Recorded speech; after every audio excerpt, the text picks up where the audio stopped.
Assalamualaikum warahmatullahi wabarakatuh. Selamat kuliah.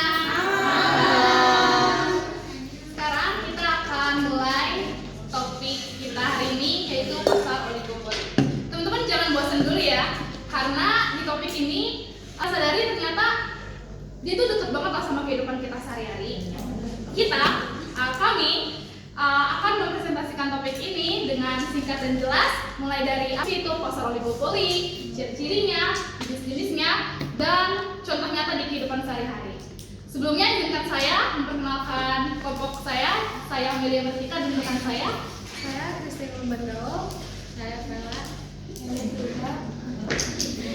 Oke, tanpa berlama-lama lagi, kita mulai presentasi hari ini.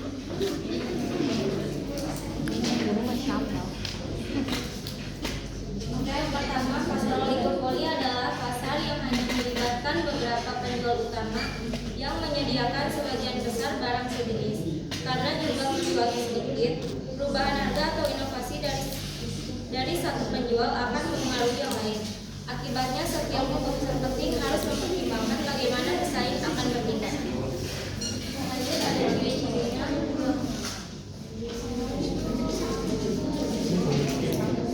Yang pertama, cenderung sulit ditembus pesaing baru. Yang kedua, produsen lama mempengaruhi harga. Yang ketiga, terdapat 2 produsen atau kurang dari 10. Yang keempat, ada terjadi saling ketergantungan. Lalu produk yang dijual homogen dan harga cenderung sama atau berbeda tipis. Selanjutnya kita masuk ke jenis-jenis oligopoli. Di sini ada 5 jenis. Yang pertama ada oligopoli murni. Dia itu adalah tipe produk yang benar-benar sama persis atau kayak kembar identik. Lalu yang kedua ada oligopoli diferensiasi. Dia ini adalah produk sejenis tapi beda fitur, desain dan harga. Lalu yang ketiga ada oligopoli homogen, di mana dia adalah produk yang seragam dan standar saja. Lalu yang keempat ada oligopoli kolusif. Dia adalah perusahaan besar yang bisa aja kerjasama secara diam-diam untuk menaikkan harga pasar. Lalu yang terakhir ada oligopoli non kolusif, di mana dia adalah perusahaan yang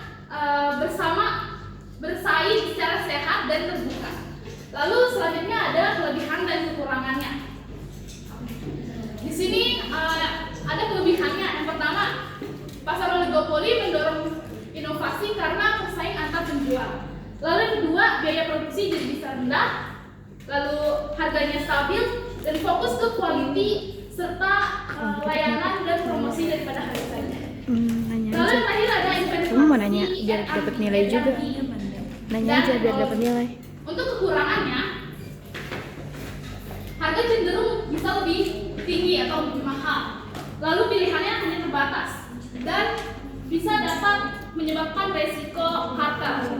Persaingannya tidak sehat dan yang terakhir kesejahteraan konsumen bisa berkurang. Lalu selanjutnya ada contoh nyatanya yang akan dijelaskan oleh rekan saya. Di sini ada contoh dari pasar oligopoli. Yang pertama ada industri telekomunikasi. Hanya ada beberapa operator besar yang menguasai pasar. Mereka sering melakukan persaingan promosi, harga paket data, dan layanan. Jika satu operator menurunkan harga paket internet, operator lain biasanya ikut menyesuaikan. Kedua, ada industri otomotif. Beberapa perusahaan besar menguasai penjualan mobil. Persaingan terjadi pada fitur desain, layanan jual, dan harga. Produk relatif berbeda, diferensiasi, tetapi tetap saling bersaing dalam segmen yang sama. Yang ketiga, ada industri penerbangan. Hanya beberapa maskapai besar yang menguasai rute domestik. Mereka saling mempengaruhi harga tiket dan jadwal penerbangan. Regulasi pemerintah juga memperkuat struktur oligopoli. Keempat, ada industri minuman ringan. 2 merek raksasa mendominasi pasar minuman bersoda. Kedua perusahaan berkompetisi dalam rasa, kemasan, dan plat. Sangat terkenal dengan strategi promosi saling lihat-lihat. Yang kelima, industri smartphone. Meskipun banyak merek kecil, pasar global didominasi hanya beberapa perusahaan besar. Mereka bersaing sengit dalam teknologi, model baru, dan harga. besar. Yang keenam, industri semen. Di Indonesia, pasar semen dikuasai beberapa perusahaan besar. Harga cukup stabil karena pemainnya sedikit. Kapasitas produksi besar dan persaingan lebih menonjol pada distribusi. Terakhir, kesimpulan.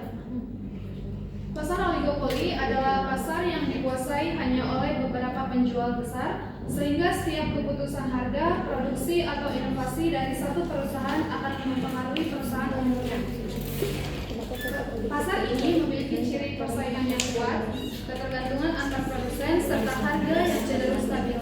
Meskipun mendorong inovasi dan efisiensi produksi, pasar oligopoli juga dapat merugikan konsumen karena pilihan produk yang terbatas dan potensi harga yang lebih tinggi. Oke, sekian dari presentasi kami. Kami buka ruang untuk tanya jawab. Dipersilakan. Ya. Ya boleh. Apabila kalau ditanya. Kenapa pasar oligopoli harus bersaing dengan cara menekan pesaing baru?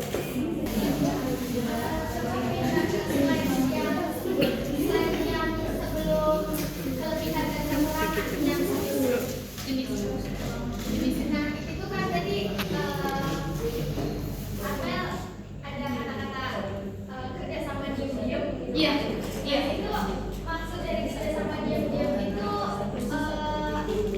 Contohnya gitu ya maksudnya. Oke. Iya, silakan. Tadi kan yang dicontoh ada industri smartphone. Nah, kenapa dia masuk ke dalam oligopoli?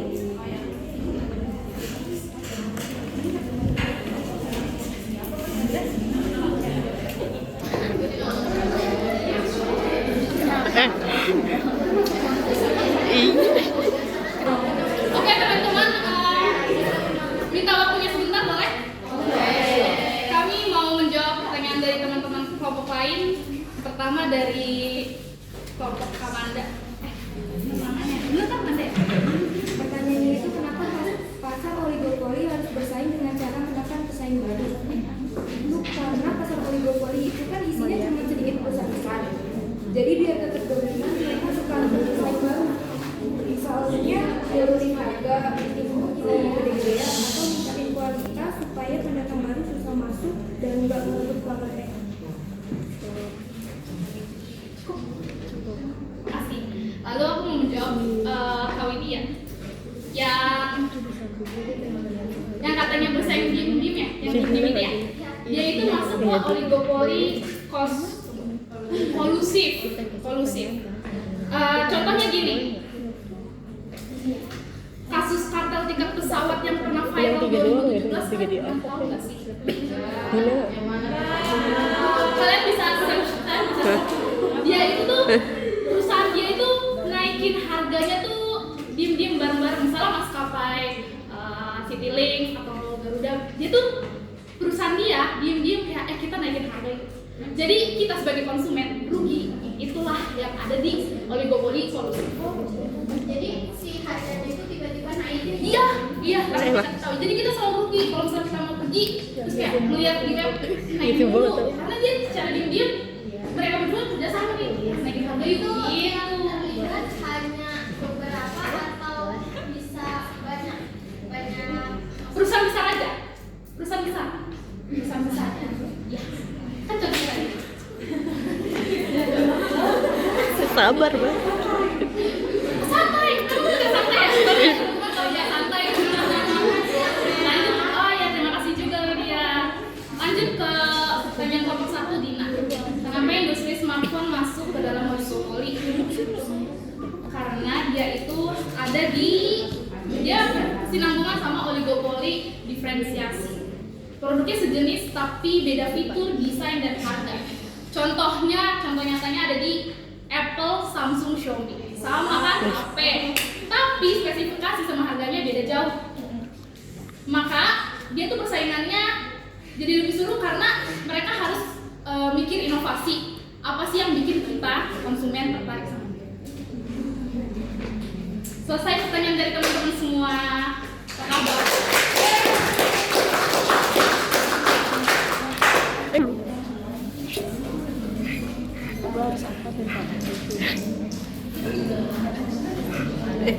Gue malah video L-nya coy.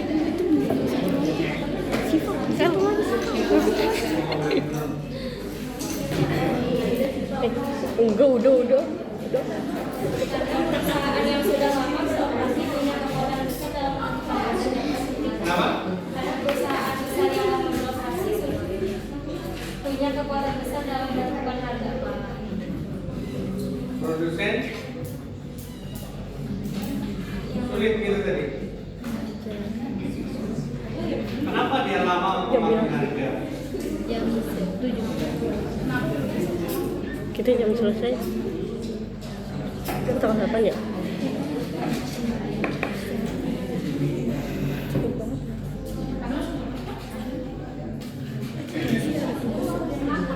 Karena punya kekuatan besar dalam Tapi belum menentukan selesai kan? harga pasar. Yang dijelasin kemarin iya. Nah, di pasar ekonomi itu kan biasanya ya ini adalah usaha konglomerat gitu ya. Jadi yang punya modal, Oh sih. yang punya modal besar, sehingga untuk masuk oligopoli itu sangat susah. Karena tadi yang pertama dia harus punya modal besar, yang bukan ratusan juta tapi punya bahkan triliun gitu ya, untuk bisa membangun sebuah usaha oligopoli. Nah, kemudian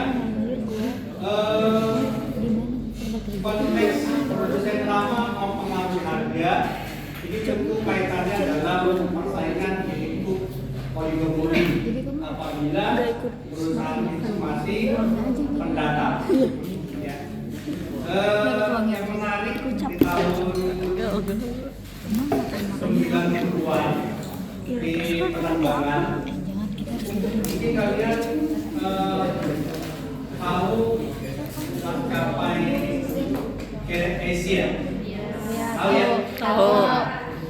Itu maskapai yang pertama kali mencanangkan penerbangan berbiaya murah.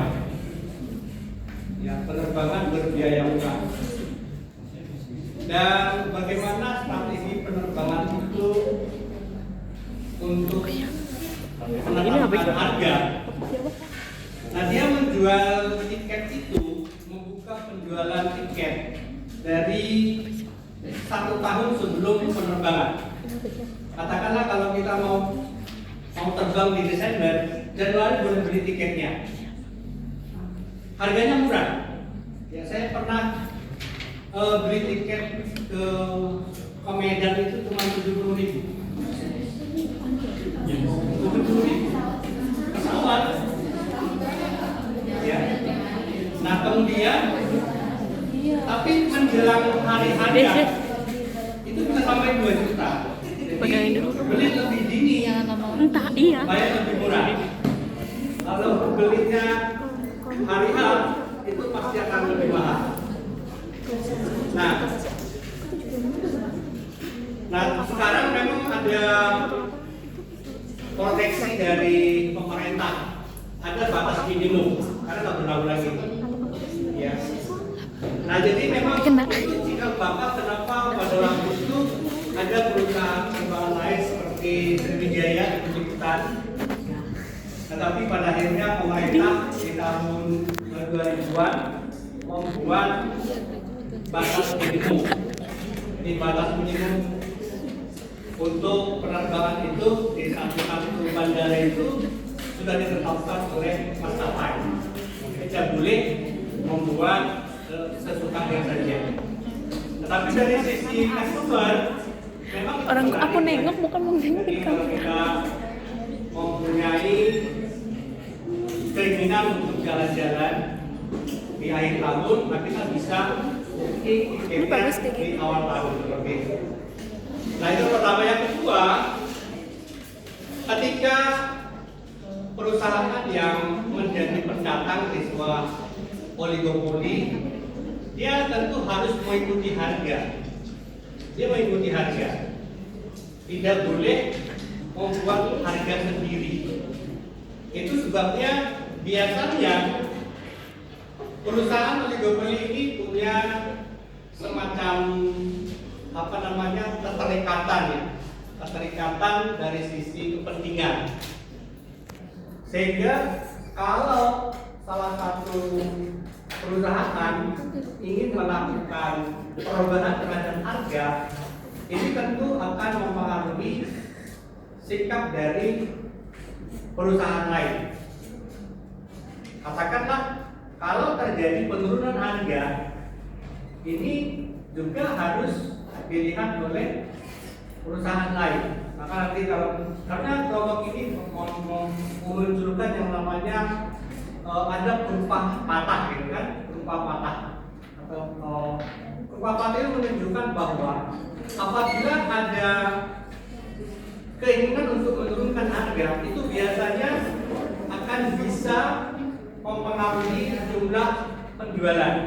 Tetapi target jumlah penjualan itu tidak diperoleh secara maksimal. Kenapa? Karena tidak berapa lama perusahaan lain juga ikut menurunkan harganya. Ya, jadi target yang awalnya kita inginkan 100%, itu mungkin di hari ketiga akan menjadi 50%. Kenapa? Karena target itu diambil oleh perusahaan lain. Seperti itu. Sebaliknya apabila dinaikkan, jika dinaikkan biasanya perusahaan lain yang ikut-ikutan. Ya kenapa? Ya karena kan konsumen akan selalu melihat harga pada produk-produk oligopoli. Yang pasti dari sisi kualitas tidak perlu diragukan lagi, barang-barang oligopoli yang harus dipertanyakan adalah harganya. Ya, harganya. Kemudian diferensiasi yang terjadi ya banyak dari sisi persaingan bukan harga. Apakah dengan media beriklan, apakah dengan pelayanan, nah itu bisa tercipta di pasar oligopoli. Ya jadi katakanlah kalau kita bicara di penerbangan, tiket untuk pesawat Garuda itu sekarang masih yang termahal kalau di lokal gitu kan? Di lokal. Lalu apakah pasarnya nggak ada atau apakah penumpangnya nggak ada walaupun mahal tetap ada? Kenapa? Karena diferensiasi mereka ada pada pelayanannya. Seperti fasilitas di pesawat Garuda itu berbeda dengan fasilitas di pesawat swasta. Seperti di Sriwijaya ataupun di Batik Air atau di lain. Jadi itu juga pembeda, gitu ya. Nah kemudian yang berhubungan kepada pengembangan ini juga penting ya. Pengembangan produk di pasar oligopoli ini tentu selalu membuat inovasi-inovasi sama halnya di pasar persaingan monopolistik. Jadi apa yang terbaru dalam suatu industri itu akan selalu dimunculkan di pasar-pasar oligopoli. Ya, jadi biasanya di pasar oligopoli ini ada departemen khusus dalam pengembangan produk maupun pelayanan dalam perusahaan itu. Nah kemudian ini terjadi saling ketergantungan, itu maksudnya apa?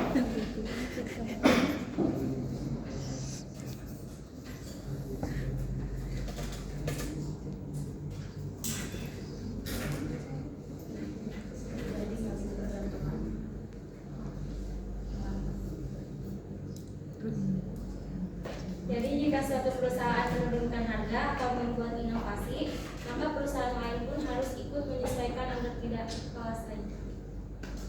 Kenapa? Jadi jika suatu perusahaan menurunkan harga atau membuat inovasi, maka perusahaan lain harus ikut menyesuaikan harga juga. Gitu ya, jadi biasa terjadi contek-contekan ya, lirik-lirikan gitu. Jadi bagaimana perusahaan A, bagaimana perusahaan B itu akan selalu diteliti atau akan selalu diperhatikan sehingga akan sangat berpengaruh kepada produk-produk yang dikeluarkan. Misalnya kalau kita bicara dari katakanlah industri otomotif tadi ya, mereka memunculkan di industri mobil gitu kan, industri mobil. Nah, di samping merek yang berbeda, kemudian produk sama, tapi ada diferensiasi di situ, gitu kan? Ada hal yang berbeda yang dimunculkan. Apa sih bedanya di produk A produk B?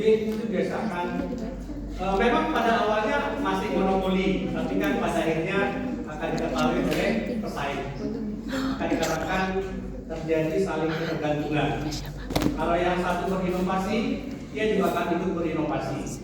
Kalau satu menurunkan harga, dia akan ikut menurunkan harga. Tapi kalau yang satu menaikkan harga, dia nggak mau menurunkan harga. Ya karena tadi konsumen itu ambil keputusan tergantung kepada harga. Ya, jadi keuntungan.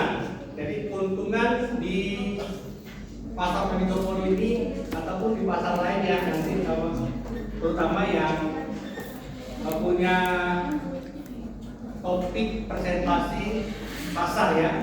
Nanti saya di laporannya coba ditambahkan studi kasusnya. Jadi ada data yang menggambarkan biaya produksinya, kemudian menggambarkan biaya total biayanya, kemudian menggambarkan biaya marginalnya, sampai kepada menggambarkan keuntungan.